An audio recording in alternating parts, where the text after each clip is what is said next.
자, 시작하겠습니다.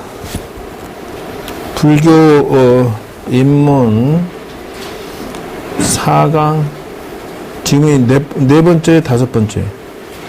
5강, 다섯 번째죠. 요거 끝났죠. 예. 그래서 사찰은 수행의 도량이 내용이 들어있어야 되고, 부처님의 전법이, 법이 교육이 연결이 돼야 된다. 수행이 있어야 된다는 것이고, 자비 실천이 있어야 된다는 것이 사찰의 특징이다. 그러면, 수행 도량에 들어가는 것이 뭐냐 하면, 참선 명상은 기본이 그죠. 참선 명상은. 거기에 기도법도 들어간다. 이렇게. 거기에 예불도 들어간다. 이렇게 보셔야 돼요. 예, 그 다음에 이제 여기에 다란이, 진원이 들어가야 된다. 여기에 이제 또 참회 기도도 들어가야 된다. 참회 수행도 들어간다. 그래서 참선만 있는 게 아니고 기도나 예불이나 다란이 또 예배라고도 예불이라고도 하지만 예배도 있어요. 이런 것들이 다 들어간다. 그렇죠? 그래서 이 절에 이게 이제 사찰의 기본 매뉴얼이다 하는 것이죠. 이 절에 가서 내가 무엇을 건질 것이냐. 이제 이걸 찾아야 돼요. 그래서, 자, 이거는 이제 뭐 저번 주에 했으니까, 그러면, 사찰의 전통 구조는, 이거는 불교의 우주관과 연결이 돼 있다라고 생각하시면 맞아요. 불교 우주관. 그냥 불교 우주관이라고 하는 것은 무슨 말이냐 하면은 불교 세계관이다라고 얘기하는 게 맞아요. 그 이제 불교 우주관에 대해서 특별히 설명을 드리면서 나중에 이어서 설명을 하도록 하겠습니다. 그러니까 이제 보편적인 것은 세상을 바라보는 방식이 10개가 있다 이래요. 그래서 이거는 불교 우주관은 따로 정식으로 배워야 되는데 워낙 내용이 방대해서요. 그래서 우주관 이렇게 되죠. 그래서 이미 연구는 다 해져 있고요. 그래서 불교 우주관에 대해서 자세는 아니지만 간단하게라도 볼 수 있는 것은 뭐냐 하면은 요거죠. 이게 불교의 그 세상을 바라보는 세계관이다 이렇게 나가는 것이에요. 그래서 요게 육도고요. 요게 육도를 전체적으로 설명을 잘 해놓은 것인데요. 그래서 여기를 사악치라고 하는데요. 그래서 요것보다는 요 앞에 것이 훨씬 낫겠다. 이렇게 1, 2, 3, 4, 5, 6 이렇게 해서 기본 사람이 사고방식 가지는데 이 6가지의 세계를 바라보고 판단을 내려야 된다. 어떤 상황에 주어져서. 그러니까 내가 친구가 나한테 가까이 다가와서 그 사람이 나한테 1, 2, 3, 4, 5, 6 중에 어떻게 나한테 상대하는가, 또 나는 또 상대방에게 어떻게 상대할 것인가를 정해야 된다.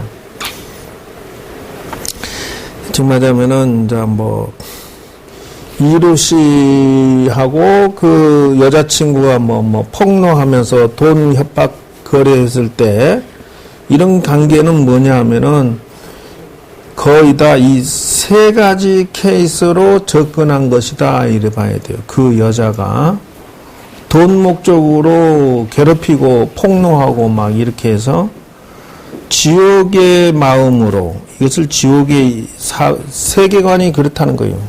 이 사람 사고방식은 돈을 목적을 위해서 상대방의 막 폭로전을 이용해서 괴롭히는 거. 악이라고 하는 것은 그 도둑질하는 마음으로, 축생이라고 하는 것은 인간으로서 사고방식을 가진 게 아니라 짐승의 사고방식을 가졌다. 아수라라고 하는 것은 이건 전쟁의식이다라고. 인간이라고 하는 것은 그래도 인간성이 살아있다라고. 인간적인 면모가 있어야 된다. 그래서 사자소학부터 시작해서 사서삼경을 배우지 않으면 이렇게 나가요. 즉 다시 말하면은 인의예지 신이나 삼강오륜을 배우지 않으면 인간의 처세나 사고방식을 못 가진다 이래요. 그러니까 이제 그 밑에 단계의 세상의 젊은 친구들이나 세상 사람들이 처세하고 행동하는 게 아주 그 험악하고 못됐고 막 과격하고 터프한 것은 뭐냐 하면은 그 사람이 지옥의 마음, 악의의 마음, 축생의 마음, 아수라의 마음을 가지고서 지금 표출하고 있는 중이라는 거죠. 그러면 자신의 방향성을 정해야 된다. 나는 지옥으로, 악의로, 축생으로, 아수라로 인간의 입장에서 어느 입장에서 표출하고 세상을 기준점을 모토를 정해서 살아갈 것인가를 방향을 정해야 된다는 거예요.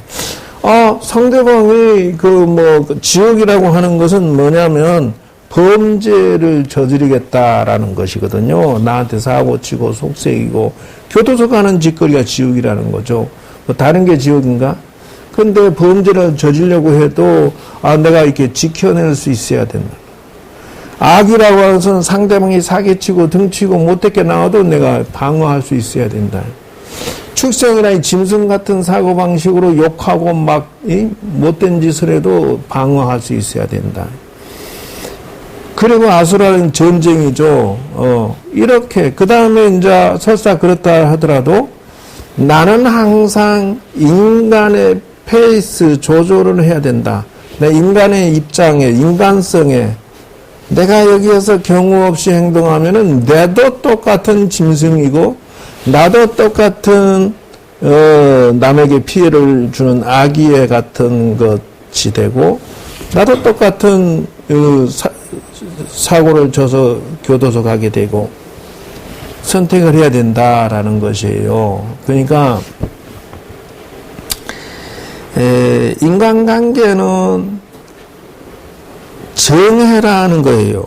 그 불교에서 말하는 것은 뭐냐면 네가 종교가 무엇이든 나이가 많건 적건 여자건 남자건 어리건 어른이건 관계가 없다라는 조건이에요.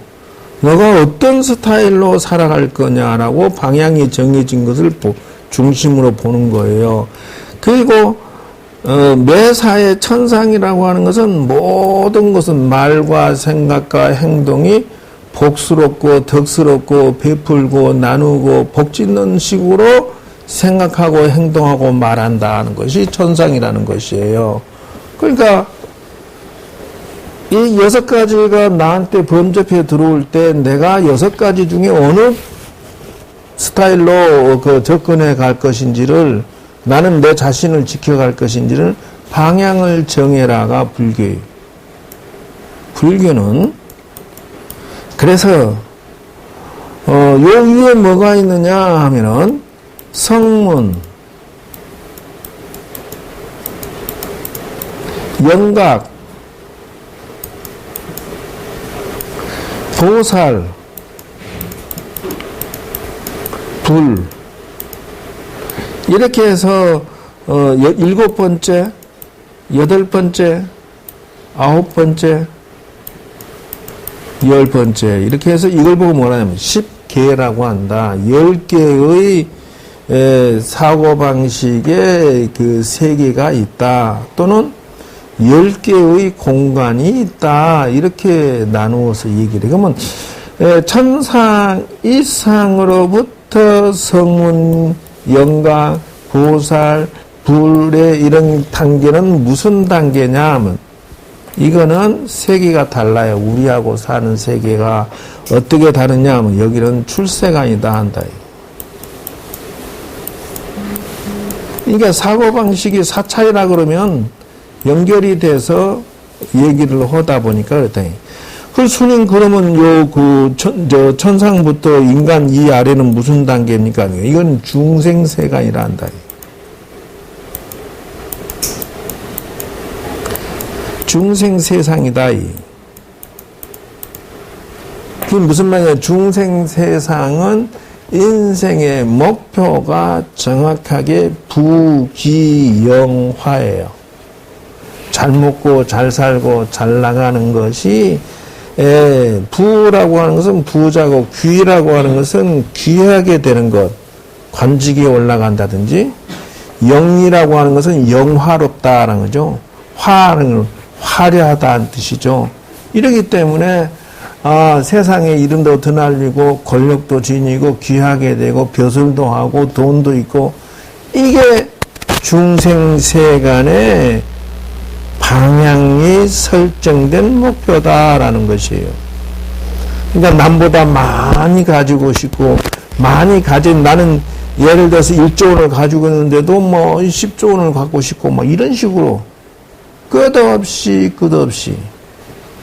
난 이제 1억인데 2억 갖고 싶고 2억인데 3억 이런 식으로 끝없이 욕망이 불타고 있는 세계다 해서 중생이라는 것이요. 그러면 다종교인들이 원하는 가장 높은 이상이 무엇이냐 하면 천상이다. 저기. 왜냐 그러면은 무조건 신의 종 노릇을 해서 천당에 가는 것을 목표로 삼는다는 거예요. 그런데 거기에 있는 신이나 거기에 들어간 이 종이나 신의 세계나 모두가 원하는 건 뭐냐? 딱 하나. 부귀영화야.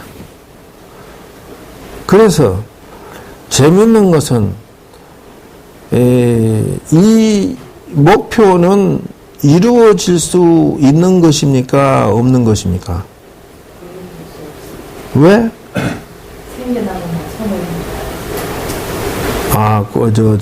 어차피 생명이 소멸되면 공이니까? 아니, 수명이 나가면 다시 떨어지니까. 떨어지니까. 그것은 하나의 이론, 하나의 어떤 나름의 이론이 될 수가 있어요. 여기에서는 이루어질 수가 없다라는 게 첫째 답이에요. 첫째, 공하기 때문에 이 세상 우주 가운데에 생로병사하지 않는 존재는 없다라는 거예요. 태어나서 늙고 죽어버리니까 내가 아무리 수십 존을 이뤄도 다 놔두고 갈 건데 뭘. 첫째, 공하기 때문에 부귀영화의 끝을 볼 수가 없다는 거예요. 두 번째, 세상에 가지고 있는 모든 물건이나 집이나 재산이나 돈이나 기타 자동차도 모두 다 성, 주, 괴, 공이라는 논리 속에 포함되지 아니한 것이 없다. 다시 말하자면 지구라는 것도 성, 이루어졌다가 주, 머물렀다가 괴, 부서지고 마지막에는 공이 돼버린다. 그래서 첫째는 우리의 바디, 우리의 몸이 생로병사하기 때문에 우리가 소유하려고 부귀영화를 아무리 해도 늙어 죽어버리면 공인다라는 데서 첫 번째 사건이 그 욕망을 채울 수 없고요. 두 번째는 우리가 가지고 있는 물건, 재산이나 돈이라는 게 영원하지가 않아요. 무조건 성, 주, 괴, 공이라는 논리 속에 그냥 공해져 버리기 때문에 부귀영화를 사람들의 미끼를 던져서 꼬셔서 뭐 천당으로 유도를 한다 해도 공이기 때문에 별볼여름 허구라는 거예요. 다 사기치는 말이다. 이루어질 수 없는 목표다는 것이에요. 그 다음 세 번째 계속해. 다 아는 거지. 그러니까 세 번째는 욕망과 욕망이 부딪히기 때문에 지옥이라는 것이에요. 이건 이루어질 수 없는 것이 나도 부귀영화, 너도 부귀영화. 그러니 결국은 전쟁밖에 더 있느냐는 것이요. 처음에 땅이 100평이 있는데 이 사람도 30평, 나도 30평이면 서로 10평, 10평, 5평 늘려나갈 때까지는 막 전쟁이 필요 없을 수 있어요. 그러나 나도 50평, 너도 50평인데 거기서 나도 부귀영화를 이루기 위해서 좀 한 칸 더 늘리려는데 상대방도 50평이 안 내놓아. 너 안 내놔? 내놔. 결국은 부귀영화의 전쟁밖에 나머지는 없다라는 거예요. 밀고 땡기고 하다가 어느 순간 약한 쪽이 확 무너지면서 싸워서 쌍코피 터지고 피눈물 나는 사건이 터지게 된다. 그러니까 부귀영화는 결론이 이루어질 수가 없게끔 돼 있다. 그리고 금방 얘기했듯이 부귀영화의 결론은 피차간에 피눈물 나는 상처가 기다리고 있다. 그렇기 때문에 올라가지 못한 사람은 속상해서 죽겠고 올라간 놈은 더 못 뺏어서 속 터지고 이러니 다섯 번째 이것이 이루어질 수 있는 내용 자체가 아니다라고 하는 것이에요. 그러면 이걸 보고 지금 내가 왜 이런 얘기를 하느냐 하면은 부처님 당시에 부처님께서 말씀하시길 뭐라고 하냐면 야들아 한 나라의 왕이 있었나니라 그러면서 모든 대신들을 불러 앉혀놓고 거기에 코끼리 한 마리 큰 코끼리를 하나 놔놓고 너들이 옆에서 지켜봐라.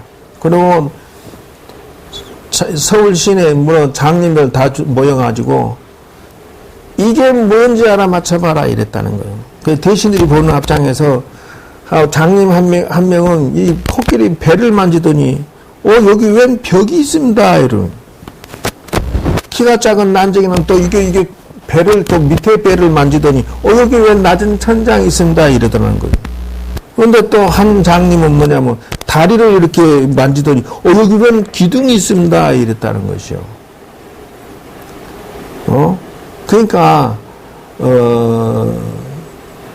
왕이 하는 말이 저들의 주장 중에 누구의 말이 옳라 이런. 누구의 말이 옳을 거예요? 벽이다, 천정이다, 기둥이다. 누구 말이 맞아? 응? 틀리면서도 다 맞네요. 다 틀림으로 맞다고? 틀리지만 맞을 수도 있잖아. 뭐가 맞아? 그 사람들은 이씨. 그런 게 있어. 무조건 틀린 거지. 그러므로 두 눈 뜬 자의 시야로 바라보는 코끼리를 보는 거와 눈먼 봉사가 만지고 판단을 내리는 거와 차이가 그와 같다라고 한다는 것이에요. 그 원리에 눈을 떠야 된다는 것이 뭐냐 하면은 지옥의 사고방식을 가진 자들은 뭐라고 하냐면은 순실이한테 편지 보내가지고 존경합니다. 나중에 나오시면 면회 한번 할 수 있겠습니까? 이랬다는 거예요. 그 이유가 뭘까? 작은 도둑은 큰 도둑을 보고 존경한다고 하는 거야. 그게 지옥의 마음이라는 게 그것이. 범죄자는요, 사기 당한 네가 잘못이지 내가 잘못이냐. 내가 너 다 못 빼먹어서 속상하다 이러지. 절대 지는 잘못했다는 생각이 없어. 이런다는 거요.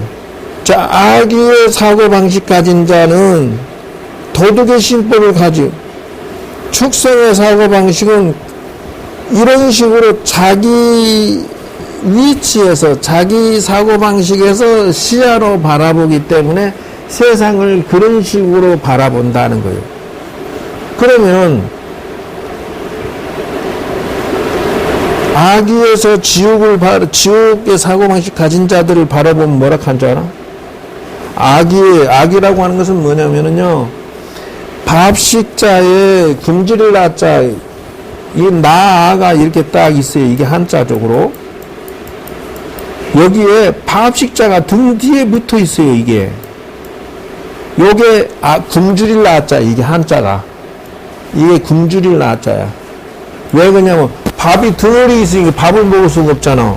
그러니까 굶주릴 나자라 해.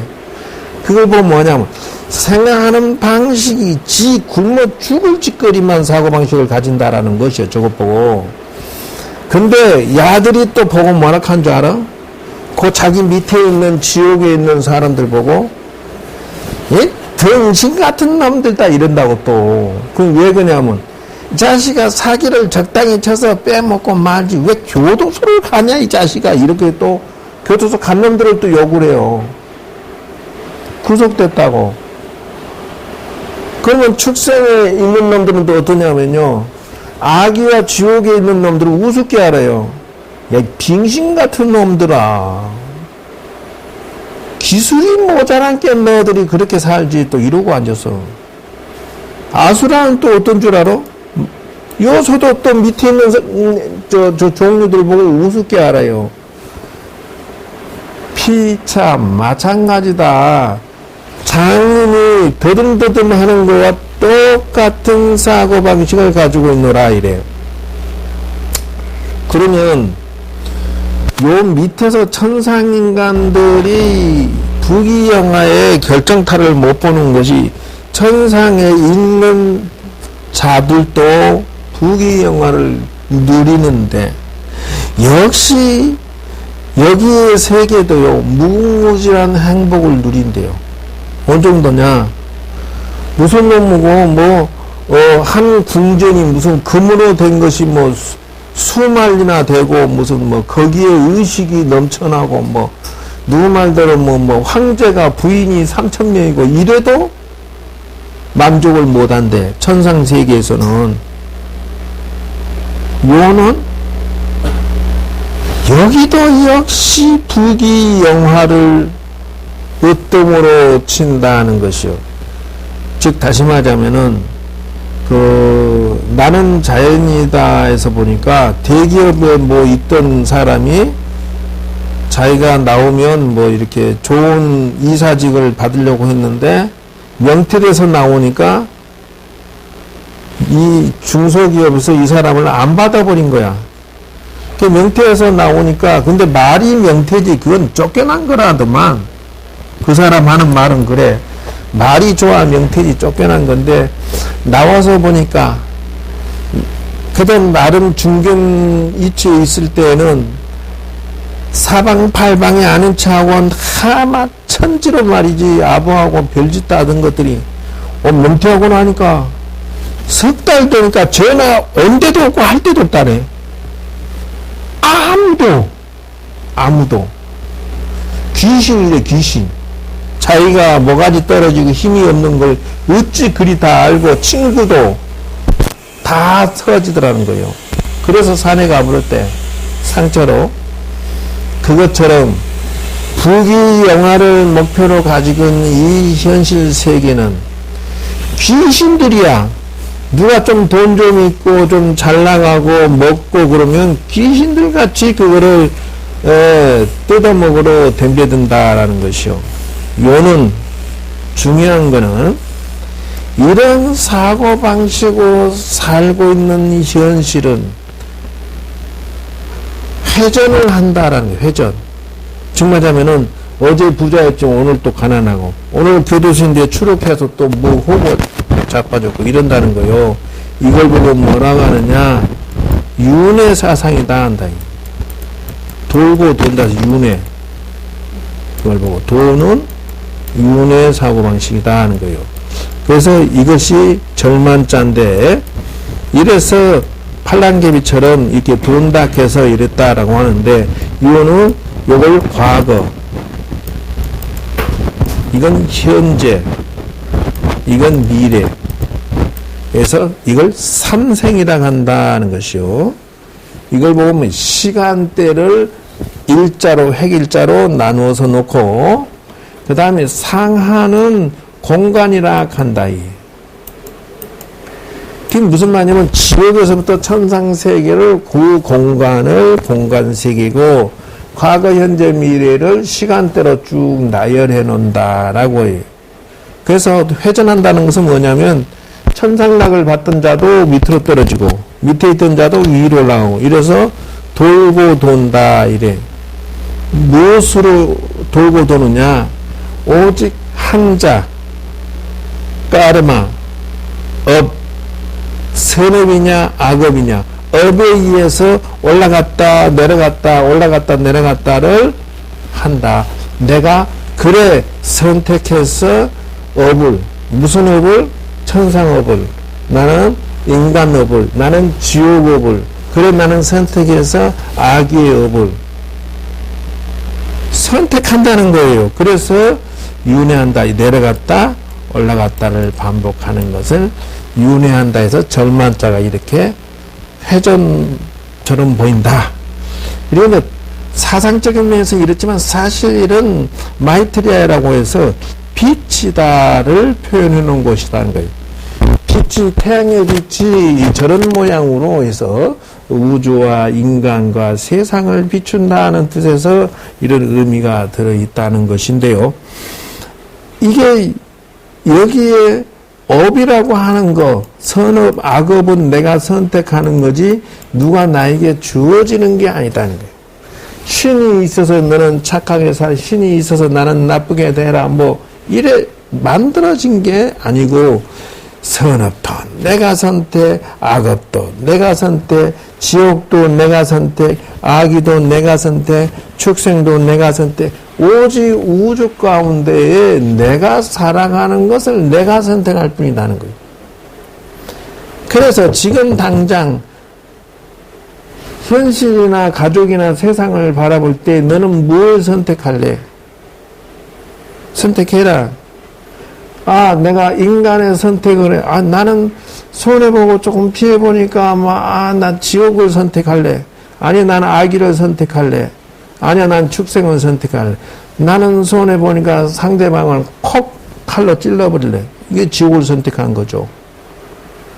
상대방이 나한테 조금 손해를 끼치니까, 에이씨, 던져버릴래. 악의를 선택하는 거죠. 인간 이하의 사고방식에 축생의 사고방식을 선택한 거죠. 선택해라는 거예요. 업이 차후에 어떤 기회가 있어 나에게 주어질 때 돌아올 거니까 이렇게 나가는 거예요. 다시 말할게요. 부처님 당시에 스님이 한 분이 있었는데 이분이 스님들하고 잘 지냈어.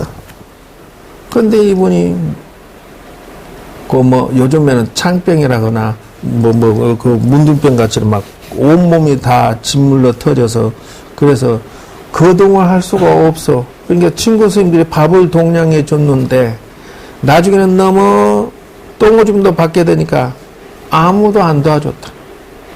울면서 그런 거예요. 이씨 나쁜 새끼들, 너희들이 중이냐? 그러면서 울면서 배고파서 징징사 이러다 죽겠다 싶으면. 근데 비몽사몽가에 누가 목욕시켜주고 맛있는 음식을 넣어주길래 정신차서 이래 쳐다보니까 부처님이 해주고 있더라는 거예요. 그래, 너는 많이 아프지? 그러니까 말도 못하겠습니다. 그래.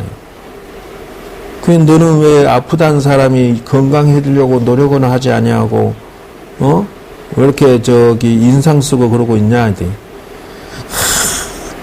내가 아주 그냥 화가 나 죽겠습니다. 왜, 그러니까. 친구 스님들이 말이야, 같이 동양 밥, 하루에 한 끼 얻어먹으러 갈 때는 막 같이 놀러도 가고, 같이 공부도 하고, 막, 의리가 탄탄하고 정이 있고 말이지, 수행자로서 뭐 자비도 있고 뭐 엄청 좋은 것 같은데, 배울 때, 부처님 때 배울 때는 자비스럽게 배웠는데, 문디 코코넛 같은 것들이 나 아프고 움직이지 뭐 똥을 좀 받으면 되니까 다 떨어져 버리고, 이제 밥도 잘 안 줘요. 부처님 뭐라 그럴까? 아서라. 그러면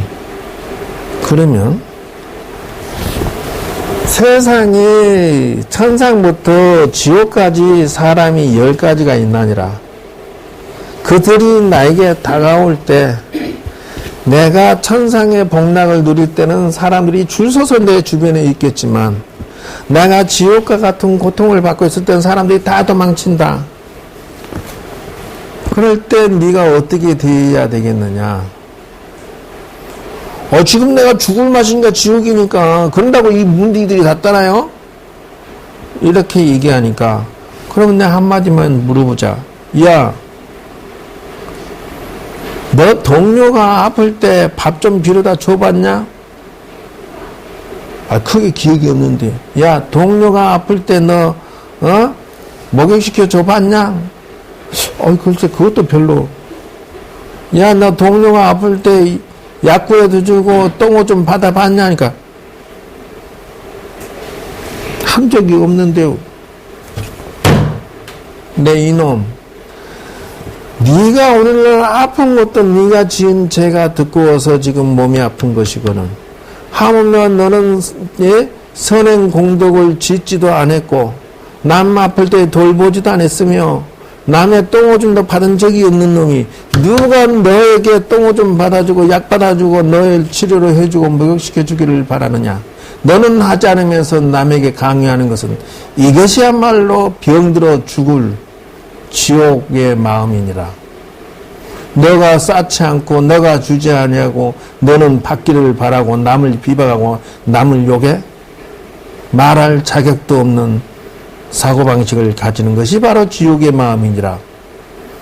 지금 당장 네가 남에게 자비를 베풀고 선행 공덕을 쌓고 너가 천상의 마음을 가지고 행동하고 할 때 주변 사람들이 너에게 베풀 것이며, 네가 지은 공덕이 없을 때는 받을 생각도 하지 마라.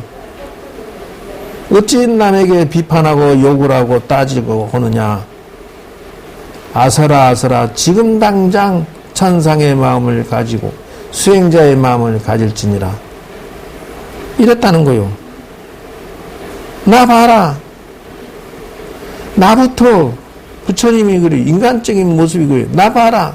세상에 나만큼 법짓기를 좋아하는 자 없나니라. 성자이고 부처이고 수천 수만 수십만이 오직 나만을 바라보고 의지하고 모두 잘 보이려고 애를 쓰지만, 나는 거꾸로 너 같은 자를 찾아다니면서 오히려 돕기를 희망하노라. 그러니까 많은 백성들이 나를 추모하고 나를 또 사랑하고 나를 어떻게 시봉하려고 애를 쓰지 않느냐. 나같이 행동하고 나같이 마음 쓰고 나같이 공덕을 지으면 너도 장차 어려운 일이 있을 때는 그들이 너를 서로 섬기고 서로 받들고 서로 내조하려고 힘을 쓸 것이니라. 그 대성통곡하면서 참회를 하고 정신 바짝 차리고 자기가 아픈 몸이라도 자기 몸 간소하고 운동하고 약 먹고 해서 비로소 자기 건강 차리고, 그때부터는 일생 동안 아픈 환자 간호하는 것을 원을 세워서 일생 동안 했다, 이런 말이 있어요. 그러므로 코끼리 장님이 코끼리 만지는 사고방식으로 세상을 사는 사람은 불교에 입문도 하지 않은 것이다.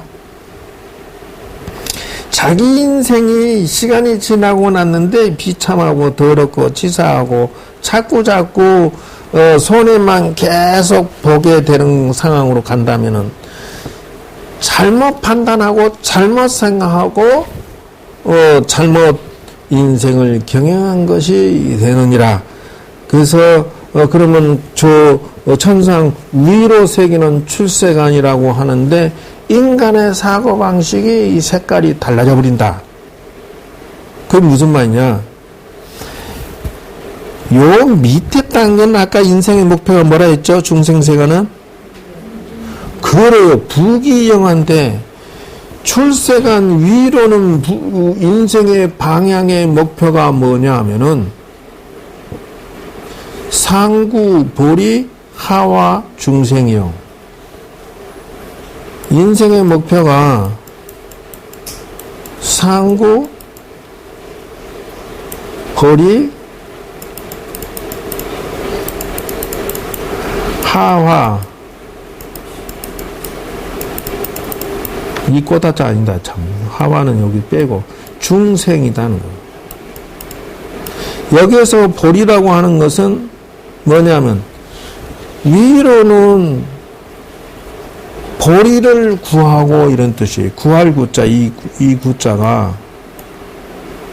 위로는 자기가 완성되는 도를 추구하고 이런 뜻이에요. 그러니까 보리라고 하는 것은 자기 완성이에요. 자기 수양이야. 위대한 전지전능한 자기 영혼의 완성을 추구하고, 그러니까 인생의 목표가 밑에서는 부귀영화인데 여기서는 인생의 목표가 부처되는 거야. 그래서 출세관이요. 그리고 하와 중생이야. 아래 하자죠. 아래로 중생을 교화시켜 준다는 거예요. 즉 말하면 당신도 자기 영혼을 갈고 닦으면 위대한 부처가 될 수 있습니다라고. 그래서 예를 들자면은 1년 2년 절에 다녀서 부처님 공부했는데 목당 한 번도 못 쳐. 이 사람은 하와 중생의 연습을 안 한 사람이야. 말하자면 그 부처님 공부를 2년간 배웠는데 완전히 사기꾼처럼 배운 거예요. 직무유기. 왜? 2년을 배웠으면은 목닥 쳐서 상기할 때 목닥 한번 내려줄 줄 알아야지. 왜? 나를 위해서? 옆에 사람들을 위해서 목닥 치는 건 기본적으로 배워놨어야지. 2년이 됐는데 목닥 하나도 안 치고 거룩한 마야 바야 사바 이러고 앉아서 죽어.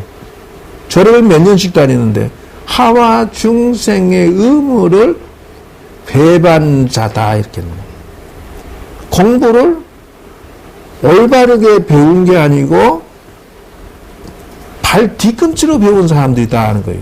이 사고방식을 깨도 한참 깨야 돼. 나를 위해서 공부하는 게 아니에요. 이 상구보리 하와중생의 목표를 가진 자는 자기를 위해서 사는 게 아니라 남을 모두 다 부처만들 위해서 사는 거예요. 이게 뭐냐라고 얘기하면요. 간세음 보살의 사고방식이다라는 거예요. 간세음 보살, 문수보살, 보현보살, 지장보살, 일체보살은 다 이렇게 생각을 한다는 거예요. 그게 무슨 말이냐 하면은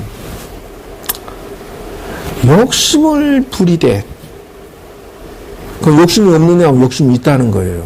관세음보살 여러분 욕심 없는 것 같아요? 지장보살 없는 것 같아요?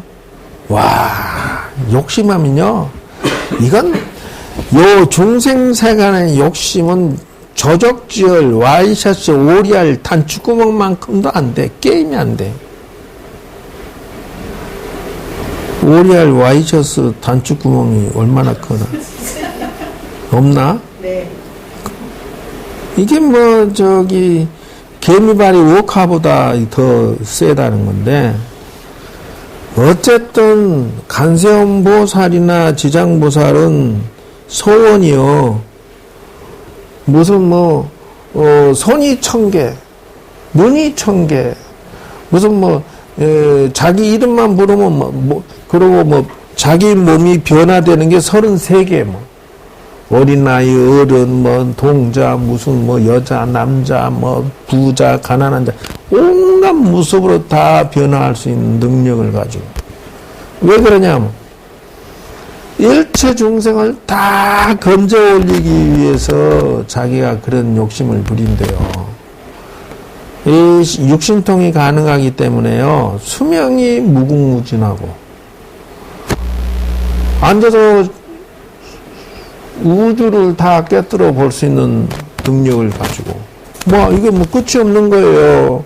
그러니까 이 간세음보살이 욕심을 부리는 것은요, 오로지 모든 사람들의 이익과 모든 사람들의 부처되게 유도하기 위해서 욕심을 부린다는 거예요. 다시 말할게요. 이쪽 택시기사와 이쪽 택시기사가 둘이서 돈 벌라고 경쟁하면은요, 이건 끝이 없는 경쟁이에요. 이 둘이 경쟁하다 보니까 한 달에 200 벌었어. 그런데 더 열심히 뛰어가지고 300 벌었어. 근데 300에서 400 올라가려니까 몸이 감당이 안 되더래. 자, 이 사람들이 300 벌고 400까지 벌었어, 한 달에. 기분 좋으니까 500도 벌었어. 자, 그러면 소원이 끝이 있을까 없을까?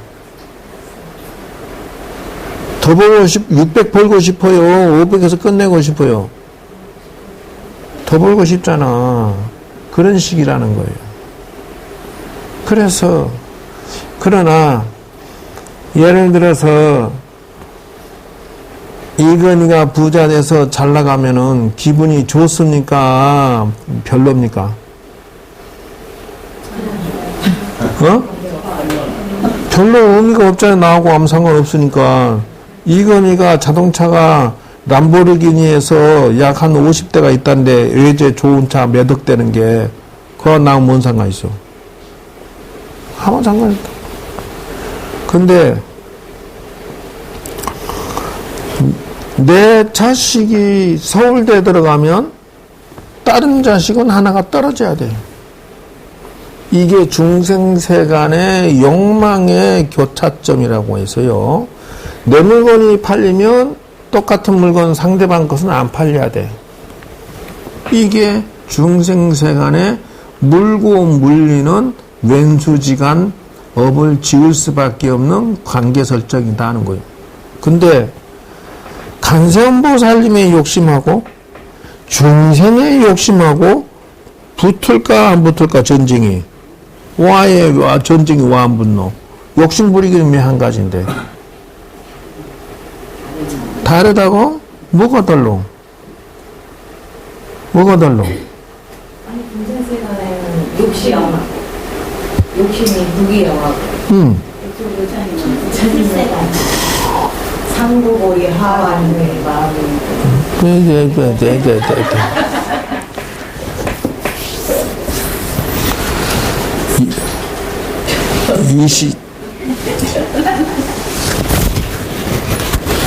이게 욕심이 부딪히지가 않는다라는 거예요. 다시 말하자면 간세음보살이 소원을 세우면 세울수록 욕심을 부리면 부릴수록 우리가 배가 아플까 안 아플까? 왜? 바로 그거예요. 저 양반이 잘 되면 잘 될수록 욕심을 부리면 부릴수록 전부 나를 위해서 전부 나의 도움이 되기 위해서 당신이 욕심을 부리는 것이므로 나하고 부딪힐 이유가 없다라는 거예요. 포인트가 달라요. 그리고 저분들은 무엇을 음식으로 먹고 사느냐? 공덕을 음식을 먹고 성장한다는 거예요. 또 색깔이 달라요. 왜 그러냐? 보살들은 공덕을 지으면 지을수록 신통력이 늘어나고 복덕이 늘어나고 당신의 재주가 늘어나고 수행 공덕도 늘어나고 막 이 도력이 자꾸 높아져요. 거꾸로. 공덕을 지으면 지을수록 당신은 반대급부로 당신 도력이 자꾸 올라가. 그렇기 때문에 이 양반들은 착한 일 하는 게 재미있고 즐겁고 아주 그냥 미치도록 좋아 죽을 지경이에요. 한 사람이 도심을 일으키고 자기 완성을 향해서 눈을 떠서 이렇게 눈 떠서 올라올 때마다 간세음 보살이나 이 보살들은 자기가 공덕이 출생안에 공덕이 하나 벽돌 하나가 딱 올라감으로 해서 한계금 일계금 특진해버려 당신이. 그러니까 욕심이 색깔이 다르다. 이런 식이라는 거예요. 예를 들어서 근혜 아줌마나 순실 아줌마가 욕심이 서로 맞아떨어진 거는 한 사람은 가만히 있으면서 부귀영화를 추구하고 한 사람은 잠머서 뒤에서 부지런히 움직여서 부귀영화를 추구해. 한 사람은 등이 엎인 자요. 눈뜬 자고 한 사람은 눈 감고 다리 역할만 하는 거예요. 이런 관계이기 때문에 범죄를 그렇게 상호 귀신같이 저지르고 살아온 거야.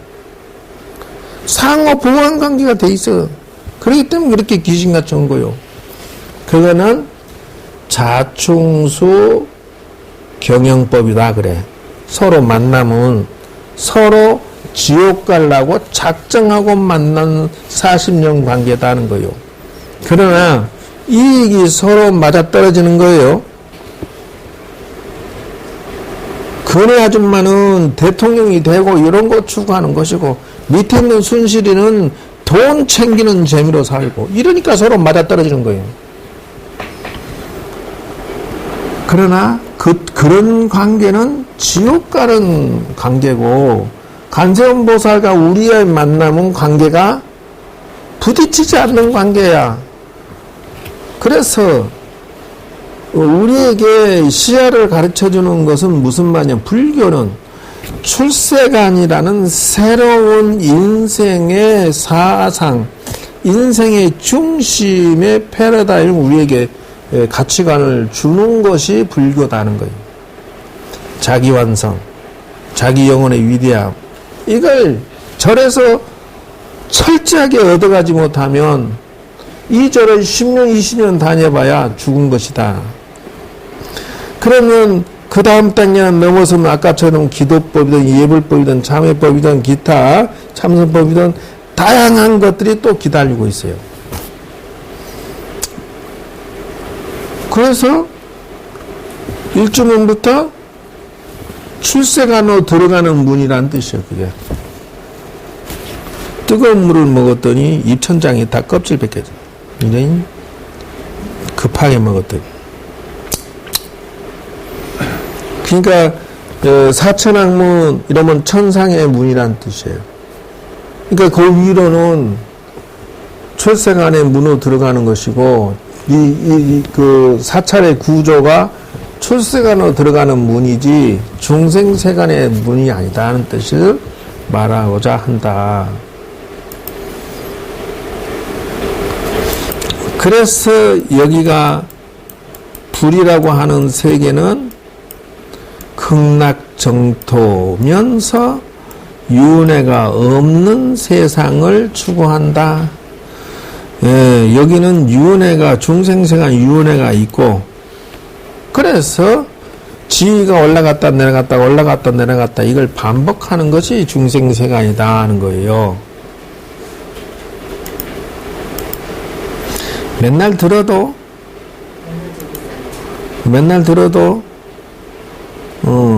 연결이 되지. 자, 그래서 이제 요거 사과는 내가 보니까 끝난 것 같구만. 어디야 여기가 500난이고 지장보살이고 이거 다 설명을 했죠. 사천왕도 설명했고 네, 요것도 설명했고 그 다음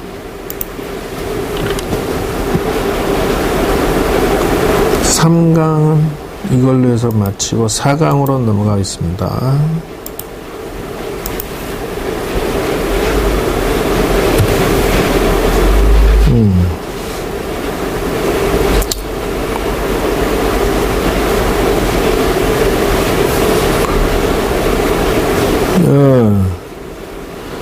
보살상, 열애상, 신장, 나한상, 조사상 했어요. 이것도. 삼존상 이것도 했고, 그 다음 입상, 좌상, 와상 이렇게 설명을 해요. 자, 결가부자상, 방가부자상, 우의자상 이것도 뭐 보면 다 아는 것이고, 그 다음 금동 아미타 열의 좌상 이렇게 나왔죠. 아미타불은 손 모양이 이렇게 돼 있는 것을 둥글게 이렇게 손 모으거나 이렇게 손이 모으는 것은 아미타불이죠. 그러면 여기는 뭐냐면 손 모양이 이런 식으로 항마촉진하면 누구? 석가열애불이라고 그래야지 바로. 자, 여기도 석가열애불인데 약그릇을 두고 있다고 해서 이런 모습. 약사열애불이죠. 여기는 누구? 손 모양을 보면 알아맞혀야지. 직원인이라고 해서 비로자나불이죠.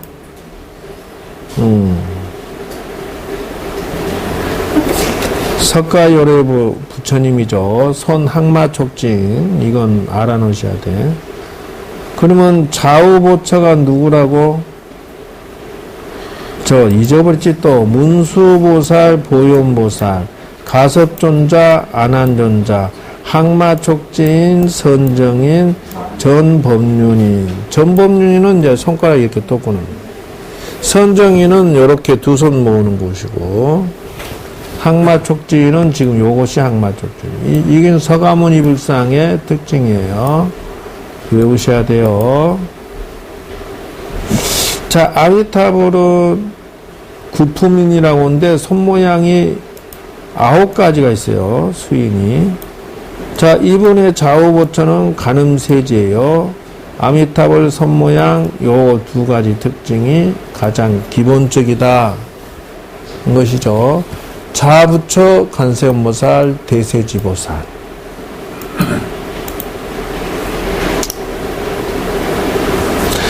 그 다음 이건 비로자나불이고요. 그래서 손 모양을 뭐라냐, 직원인이다. 이제 우주를 꿰뚫어서 잡고 있다. 이래. 손가락을 붙잡고 있다. 이죠. 좌부처 노사나불, 서가모니불, 운수보살, 보현보살을 외우셔야 된다는 거. 여기는 저번 주에 한 것 같구만. 미륵부처님의 이게 법주사죠. 그 다음에가 여기는 관촉사죠. 그 다음에 이제, 그 미륵보살님은 그 거의 다 이렇게 관을 쓰고 계시는 경우가 있어요. 그리고 손 모양에 이것이 이제,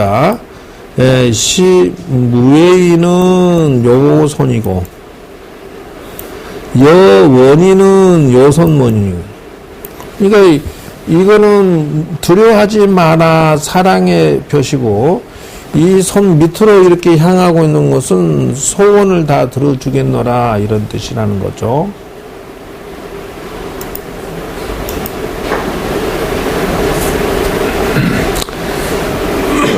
약사열애불의 특징은 약병이죠. 그리고 질병치료, 수명연장, 의복구조 이렇게 약그릇을 들고 있다.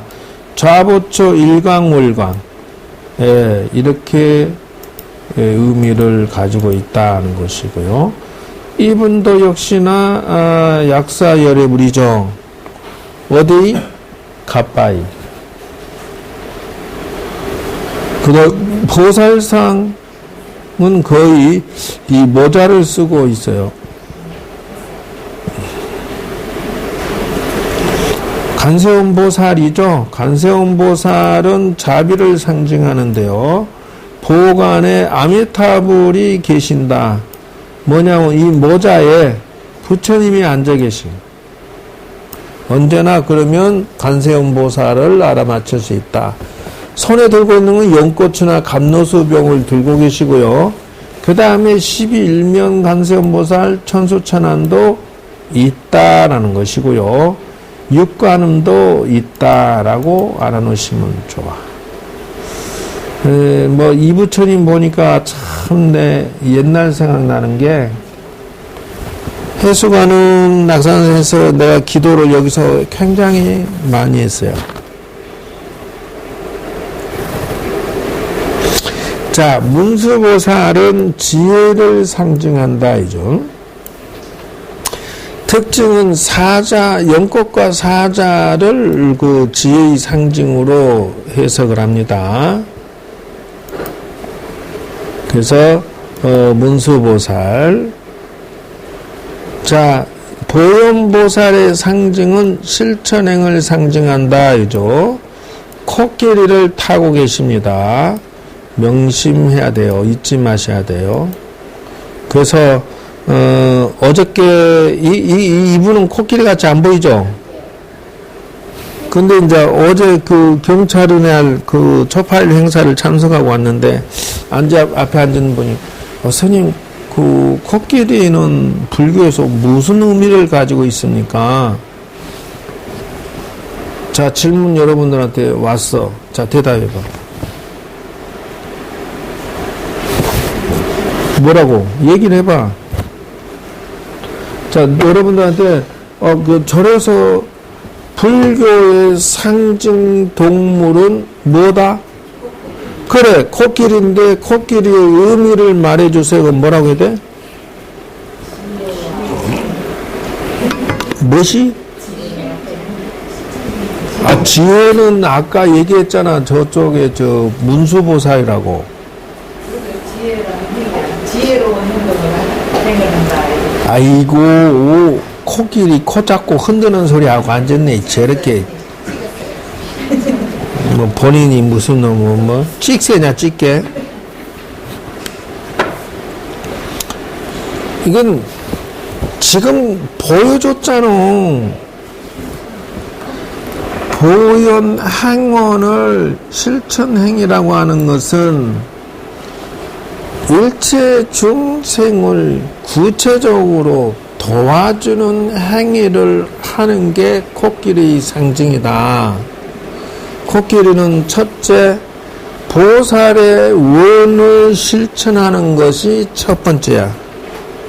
그래서 보현행원 10대 발언문이 거기서 나오고, 두 번째는 코끼리는 아주 점잖하다는 것.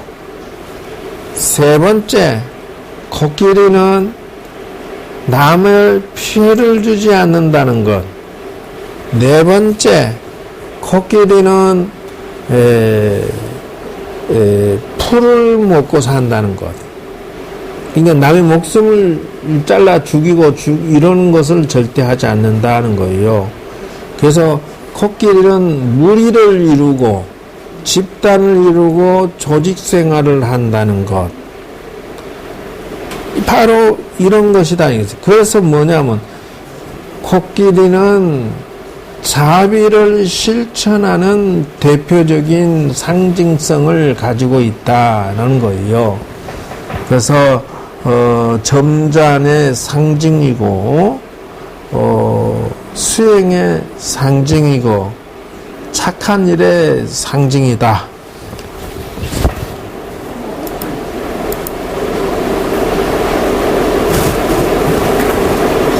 자, 네 번째 지장보살이에요. 지장보살의 특징은 머리가 이렇게 파랗게 깎여 있는 모습. 주장자를 들고 있는 경우도 있고요. 육한장. 이분의 특징은 대비원력입니다. 지장보살 하면 대비원력, 이렇게 대원력 상징이다.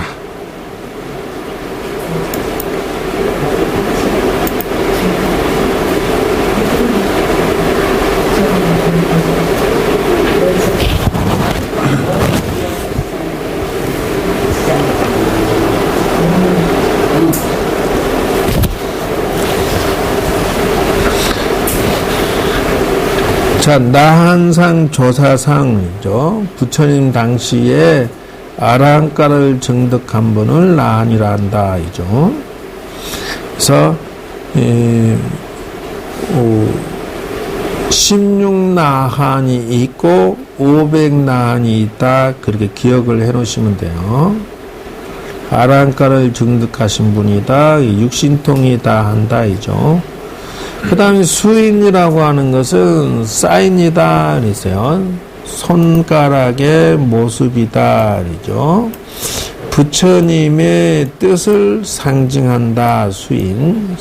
손의 모양.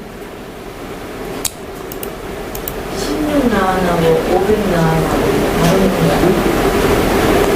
16나한에 16대 제자가 있고 추가로 또 500분이 더 계시고, 그러니까 이제 실력이 16나한이 먼저 뭐 이렇게 도를 이루고 제자로 있는데 500분이 또 도를 깨쳐서, 그러니까 늘 부러운 게 너무 한꺼번에 인재가 그때 당시에 쏟아져 나오지 않았느냐.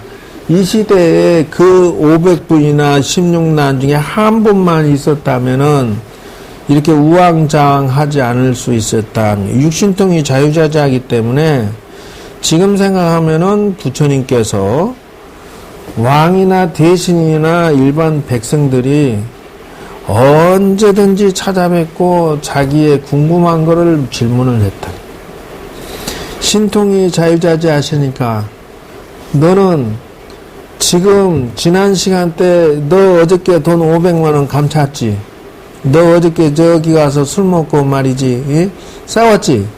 이게 뭐 훤히 보시니까 너야 좀 있으면 누가 쳐들어서 너 혼내놓겠다. 너 그러다 구속되겠다. 이 뭐 그러니까 왕이고 대신이고 부처님 앞에 하면은 막 딱 지심정리하고 그냥 의지를 하게끔 딱 돼 있어. 그렇기 때문에 신통력으로 일체 중생의 애로사를 다 관리를 해줬다, 이래 봐야 돼. 차이점은 뭐냐? 돈을 바라지 않았고, 두 번째는 출세간, 오직 도를 닦아서 좋은 길로 나가도록 선업을 쌓도록 인도를 했을 뿐이지 사심이 없고 정도로 길 안내를 했고 그렇게 해서 마침내 수행해서 도를 성취하게 했다. 요게 당신의 목표야. 그 이외에는 아무것도 없어. 순수해. 그러니 이 백성과 대신과 왕이 더 존경하고 사랑하지 않을 수가 없었다는 것이죠.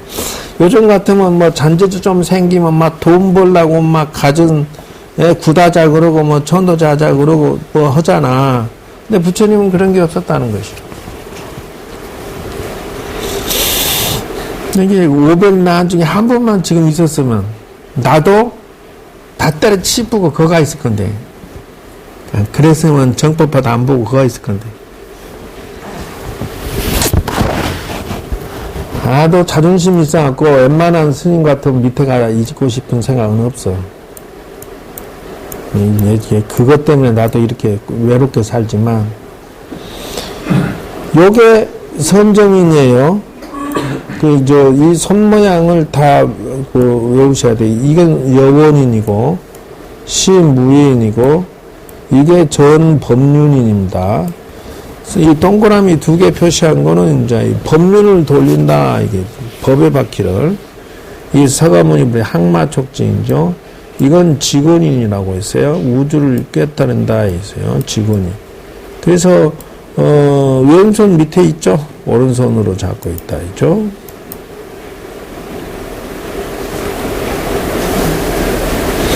이게 상품상생인이라고 해서 극락정토도 이렇게 상, 중, 하가 있대요. 그래서 하는 우리가 그냥 업장이 두꺼워도 그냥 마지막에 일념으로 나 마음이 타보라고 일념으로 딱 하고 있을 죽으면 여기 태어난대. 희망이 보여. 왜냐하면 법화심이 농땡이를 치더라도 마지막에 죽기 직전에 한 5분, 10분 전은 계속해서 나 마음이 타보라고 그냥 이렇게 간절히 하고 있으면 하품으로 태어난다. 근데 도로 웬만큼 닦아서 삼매를 얻은 상태로 하면 중품이 가고, 그리고 이제 삼매에서 상당한 경지까지 올라간 자는 상품으로 가고, 가능성이 있다라고 하는 것이, 내가 볼 때는 본인들 주변에서 그래도 본인이 귀가 제일 고급 귀가 됐을 거야. 왜냐면 귀에 닦지 않게 이런 얘기를 자꾸 들으니까. 너무나 중요한 거예요. 근데 이제 신심이 일어나야 돼. 중요한 건 속에서 불이 좀 일어나줘야 돼. 씨앗을 자꾸 심는데 문딩이가 그냥 샥샥샥 쓸어버려, 그냥. 아니, 이게 불이 일어나야 돼. 불씨는 호호하고 살려야 되는데, 문딩이가 죽으라고 7년째 뿌려도 이게 안 커져.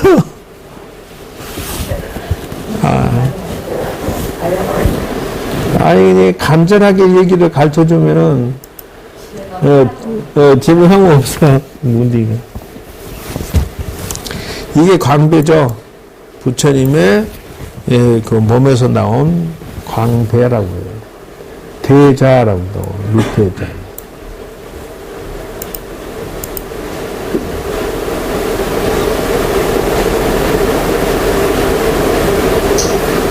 이건 다른 질문인데요.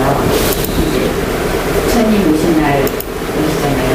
그러면 육법 공양을 올리잖아요. 그러면 그 맞춤 공양을 올리는 게 좋잖아요. 그럼 업이 두껍다. 그런 사람은 무슨 공양을 올려요? 해야 돼요. 이제 업이 두껍다는 것도 업도 종류가 다 다르잖아요. 그래서 그 상황에 따라 다르게 해야 돼. 자, 육법공양 나왔으니까 요거 꺼내세요. 이제 어차피 기도 시작하게 되면 이 사회의 그 경조사나 절에서 기도하는 것도 역시 경조사로부터 출발을 해요. 그러면은 그 기본 기도, 내가 분명히 이제 기본 기도법을 여러분들에게 가르쳐 드렸어요. 그러면 어떻게 하냐면은 이렇게 한다. 천수경, 108배, 다란이, 정근, 사경, 그 다음에 이제 뭐 이렇게 반야신경을 마치는데, 중요한 거는 이거를 하기 전에 이거를 한다는 거예요. 예, 부처님 나 기도 시작하겠습니다 하고 하라는 거예요. 그럼 뭐냐, 육법공양이 있느니라 이거. 개중에 선택을 하는데, 첫째 법공양. 그 이제 부처님한테 경전을 내가 이번에는 법화경이 있겠습니다, 화엄경이 있겠습니다, 성가기간 있겠습니다. 내가 뭐 경전을 선택해서 법을 읽어서 부처님께 공양 올리겠습니다, 금강경을 하겠습니다, 뭐 원각경 하겠습니다, 정해라 하는 것이 첫 번째. 두 번째, 제공양. 이제 제공양이라고 하는 것은 뭐냐 하면은, 예를 들어서 예수제의 공식이 이 속에 숨어 있어요. 이번에 윤달 있죠?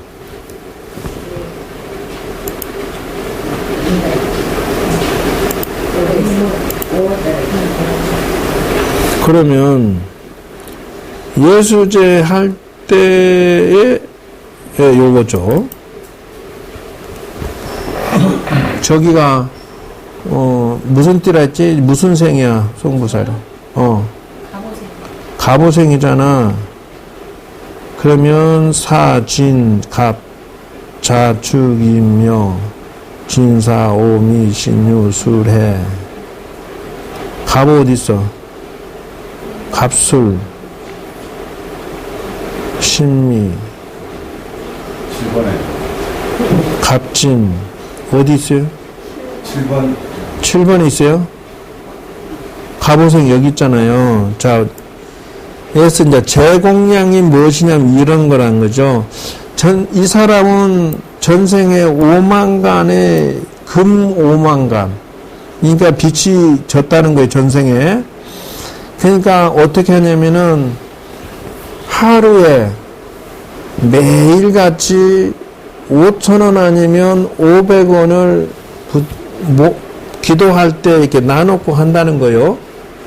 이걸 모아서 한 달간 모아서 부처님께 올리고 기도를 한다는 거예요.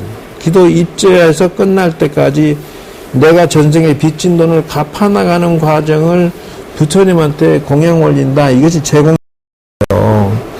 그렇게 해서 절에서는 그 돈으로 사사로이 쓰지 말고 부처님은 뭐 기둥을 넣는다든지 부처님께 이렇게 단청한다든지 부처님의 뭐 바닥을 마루를 놔서 이 공간을 사용하는 사람들이 나의 신세를 지게 한다는 것이에요. 그래서 내가 전생에 지은 빚을 탕감하는 방식을 그렇게 사용한다는 것이죠. 그래서 지금도 법당 가면 이제 단청을 계속 하고 있는데 이 사람들 인건비가 물러나가고 있어요. 기도하는 사람들이 매일 5,000원씩 하면 한 달에 15만 원이죠. 뭐 이렇게 해서 내놓으면 그것이 이제 뭐 그렇게 공양비로 나갈 수도 있는 거죠. 두 번째, 그냥 전생에 그렇다 치면은 기도할 때 그냥 하지 말고 이런 식으로 하면서 모아서 뭐 불우유토끼 한다든지 아니면 착한 일에 쓴다든지 기타 이거를 갖다가 이제 부처님께 했던 공양 올리고, 두 번째는 이 함태손이 법명 받은 게 뭐지? 연하행? 행? 이 이제 연하불이요. 저렇게 자기 이름도 몰라, 잊어버릴까, 저러고 싶을까 몰라. 연하불이라고 하는 것은, 연꽃이라고 하는 것은 진흙고통에서 자라나는 꽃이기 때문에 험난한 세상에 물들지 않고 자기 완성, 부처가 된다는 뜻이거든. 연꽃처럼 꽃을 피운다는 건데, 요는 그러기 위해서는 전생에 내가 지은 빚은 최소한 갚아야 돼. 그러면 쌀 창고가 21개야. 그러니까 전생에 그렇게 죄를 내가 음식을 먹던 아니면 남의 뭐가 됐든 21개 창고를 채우려고 하다 보니까 기도했다 시작하면 이 사람은 원래는 이제 밥그릇으로 21개. 나는 부담스러워 그러면 소주잔 같은 그릇으로 21개. 하면 대박으로 21개. 이렇게 한다는 거예요.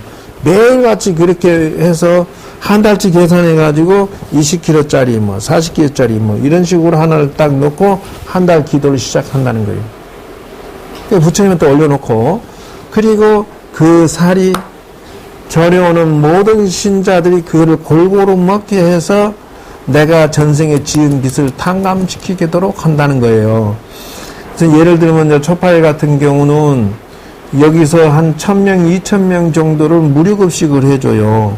그러면 쌀을 내가 그때 쌀 한 가마니 사서 넣는, 두 가마니 샀는 21개 한 달치 한 6개월치 모아놓으면 80kg 하나 되나? 이런 식으로 해서 무료급식 하는데 내가 전생 빚 갚는데 이걸 쓴다는 거예요. 이런 식으로. 그리고 이게 이제 13권이야. 이 사람은 평생 동안의 숙제가 13권을 사경하고 독동을 해야 돼.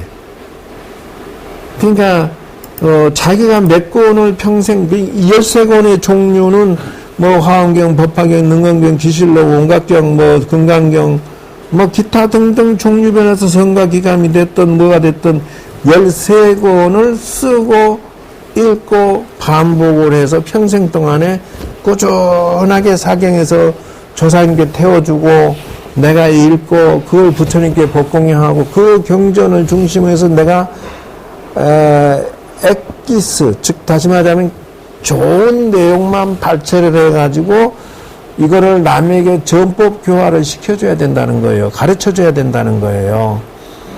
이런 식으로 기도의 법칙이 숨어 있어요. 금방 질문한 게 그거잖아. 스님, 업장 참회 공양은 어떻게 합니까? 이런 식으로 한다는 거예요. 근데 이런 원리를 어디서 내가 깨달았느냐 하면은 내가 과거에 기도를 하도 많이 하면서 이게 하나씩 소원 성취 이루어가면서 오늘날 여기까지 이렇게 성공시키면서 기도의 법칙을 내가 혼자 터득해서 만들어 놓은 거 이게. 그러면 개인의 욕심을 부리기 위해서 하는 것도 아니고 오직 여러분 개개인 스스로 자기 성취를 위해서 하는 방식을 가르쳐 드린 거예요. 세 번째,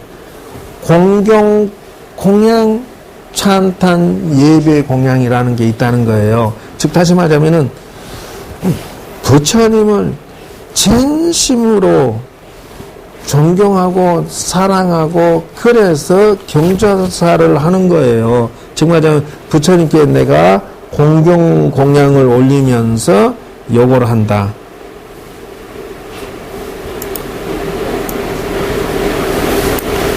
향, 초, 꽃, 과일, 차, 쌀. 이게 6개죠.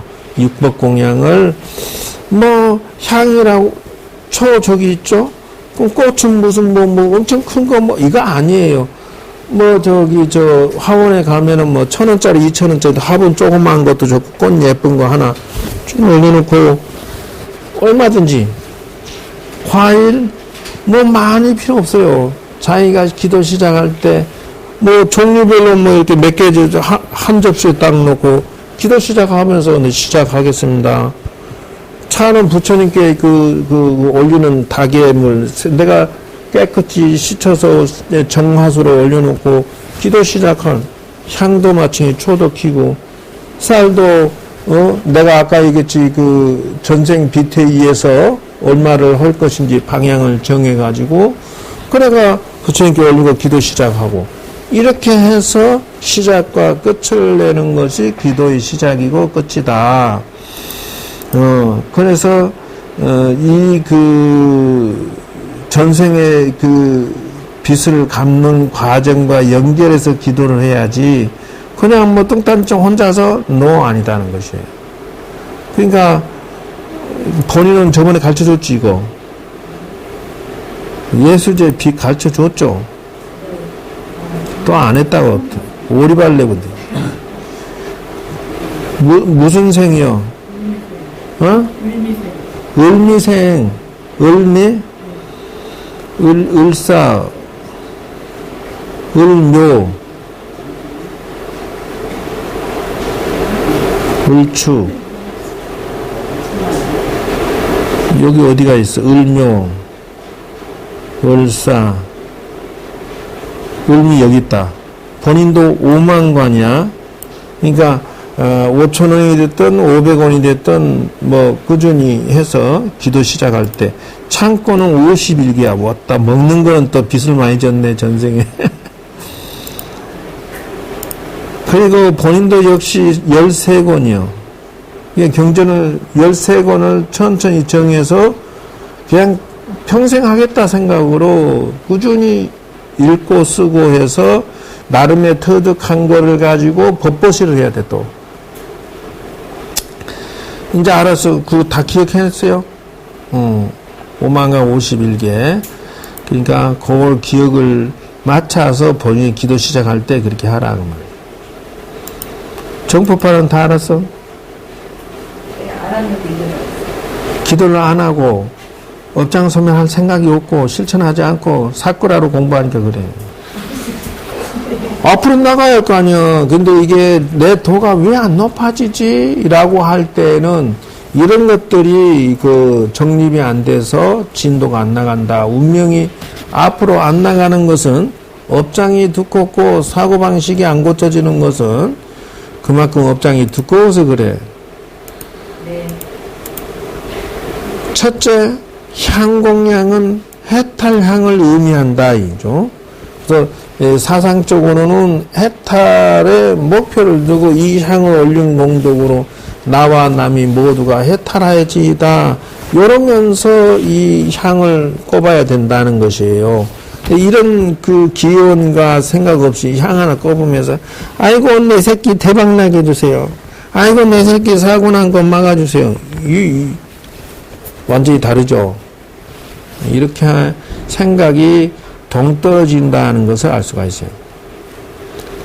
두 번째, 등공양은 반야등이라고 그래요. 즉, 다시 말하면은, 어두운 마음, 추운 마음, 괴로운 마음을 밝히는 등이다 해서 지혜라는 거예요, 지혜. 그래서, 하나 켜고, 초파일 등 하나 켜면서, 부처님의 정법 지혜를 반드시 얻어지이다. 나도, 너도, 남편도, 부인도, 자식도 정법 지혜 현명해지사이다. 라고 발언하면서 이 등을 켜야 된다는 것이에요.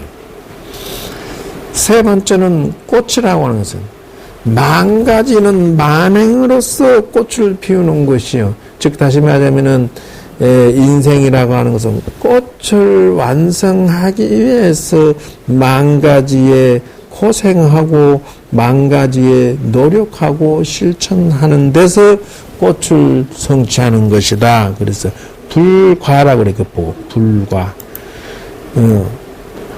수행을 할 때 만가지 고생을 하면서 불과를 성취하는 것이 이 꽃을 올리는 것이지, 꽃을 올리니까 다음 생에 이뻐진대요. 그러고 또 올린다고.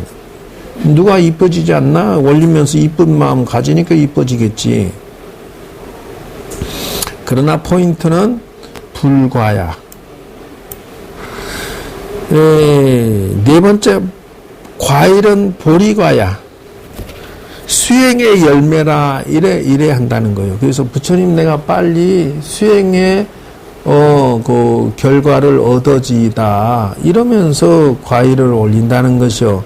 이게 인자는 감이 잡힐 거야. 왜 그러냐면 옛날에는 이 6개를 올리면서 나의 개인의 부귀영화를 이루게 해주십시오라고 했을 것이라는 거예요. 그러나 이제는 어떻게 해요? 6가지를 올리면서 내가 수행의 결과가 잘 되지다라는 쪽으로, 출세관 쪽으로 소원이 바뀌어가고 있음을 의미한다라는 거예요. 오늘 그것이 분명히 두 선이 보이기 시작할 거다. 그전에도 감 못 잡았던 것을 오늘은 더 확실히 정리가 될 거야. 그러니까 부처님 앞에 촛불 켜고 이런 것들이 단순히 중생세간의 욕망으로 기도할 것이냐, 출세간으로서 이 육법공양 올릴 것이냐, 이 차이점으로 나눠진다. 하지 말라는 건 아니지만, 그러나 중요한 핵심은 원래 불과를 이루기 위한 것이다. 차는 감로수다 하는 거예요. 그래서 만 가지의 병을 치유하고 만 가지의 목마름을 해결해 주고, 그래서 만 중생의 청량을 선물해 주는 것이니, 윤회의 갈증에서 벗어나도록 도와준다라는 게 사실은 차 올리는 핵심이요. 이게 바로 출세간 사상이 아니고 뭐요? 윤회에 시달리는, 애정의 갈증에 시달리고 있는 이자들의 사고를 조금 확 바꿔버린다는 거예요. 그러니까 지금 현재 공간이 우리는 전체인 줄 알고 있지만은 사실상은 눈먼 장님이 코끼리 만진 식으로 살고 있는 것이다. 이것을 눈뜨라는 거예요. 차공양은 윤회의 갈증에서 벗어나기 위해서 차 올리는 것이요. 그래서 이 차를 줘도 그냥 주는 게 아니에요. 사실은 여러분들이 차 마십니다라고 하는 것은 선정산매의 차 맛을 나눈다 이라는 것이요. 그 다음 이제 선열미의 쌀, 이게요 출생안의 의미가 다 녹아있는 거예요. 선열이라는 것은 선정산매의 쌀이다 하는 것이에요. 이제 더 확실하게 느낌이 와. 왜 그러냐면은 저렇게 애먼 소리 하면 안 돼. 진지 가르쳐 줬어. 작년, 재작년 이맘때 다 가르쳐 줬어. 그런데 그때는 출세간의 의미가 가슴에 와 닿지 않았기 때문에 선열미라고 써놔도 I don't know, you don't know, 뭐 캐사라세라 해서 본인이 그런 거지. 절대로 스승에게 바가지 씌우지 마라. 네 콧구멍 같이. 다시 말하자면은 살을 올리는데 뭐라 하냐면은 재산이 증식된다. 뭐 복이 증식된다. 뭐 이런 식으로 이제 해석을 해요. 근데 그거는 중생생활의 욕망이고 사실은 선정산매의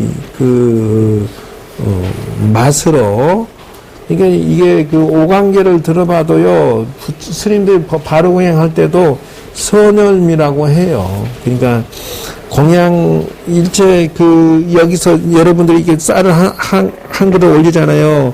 근데 그 쌀 한 그릇을 신도들이 와서 먹을 때 이분들이 모두가 이 공양을 드시고 마음의 출세간의 마음을 가지고 자기 수양해서 부처되세요라는 의미가 숨어 있는 것이에요. 그러니까 쌀 하나를 먹더라도 일반 사람이 복지간에 10년, 20년 착한 일 하는 거, 100년을 하는 것보다 절에서 한 번이라도 이 쌀 한 대박이 이 신도들한테 가서 이 사람들이 자기 완성 수행에 눈을 뜨게 해 주세요라고 하는 이 쌀이 더 가치가 있다라는 거예요. 복덕이 더 많다라는 거예요.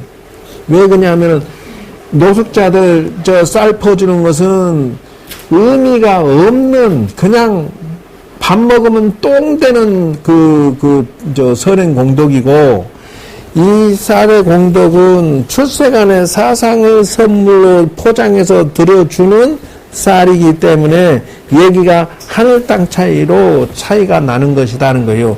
그래서 일반 사람이 목사가 신부가 천주교인이 온갖 선행 공덕을 100만 년을 짓는 것보다 이 선음이 쌀 한 그릇의 의미가 더 값지다라고 하는 것이에요. 왜 그러냐면 그들은 신의 노예를 만들기 위해서 착한 일을 하는 것이고 밥을 나누는 것이고 여기에서 밥을 주는 것은 자기 완성하세요라고 눈 뜨세요. 당신이 위대한다라는 쌀의 의미가 들어있기 때문에 더 가치가 있는 것이다 하는 거예요.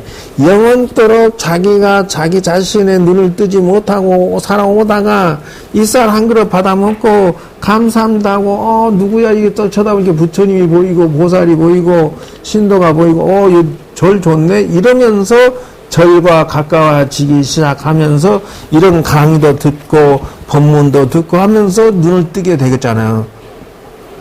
이 밥이 위대하고 소중하다는 거예요. 왜? 나는 수백천만 년 동안에 나라는 생각 없이 그냥 정신없이 살아왔는데 드디어 내가 위대한 존재구나 하고 자기 수양의 도전장을 하기 시작할 거니까 선열미가 그런 의미를 가지고 있다라는 거예요. 그 유래는 대방강물 화엄경에 나오는 내용에서 이것이 나왔다 해서 이제 구체적인 얘기는 또 여기서 또 나와. 근데 요거는 이제 다음 주에 어쨌든 육법공양 질문 잘했어. 그래서 나는 최고의 강의 아니면 안 해. 왜냐면 이 강의 한번 빠져나오면요 안고 없는 찐빵이 혹 빠져나가는 것 같아. 스토리 들으니까 내용 연결이 되죠. 아무 생각 없이 옛날에 절에 다닌 거하고 지금 듣는 거하고는 차이가 난다. 자네는 세월이 흘렀는데 인자 욕을 듣고 박수 쳐. 귀를 잡아 당겨야 돼 저걸. 차렷 열중샷 차렷. 자 이상 마치겠습니다.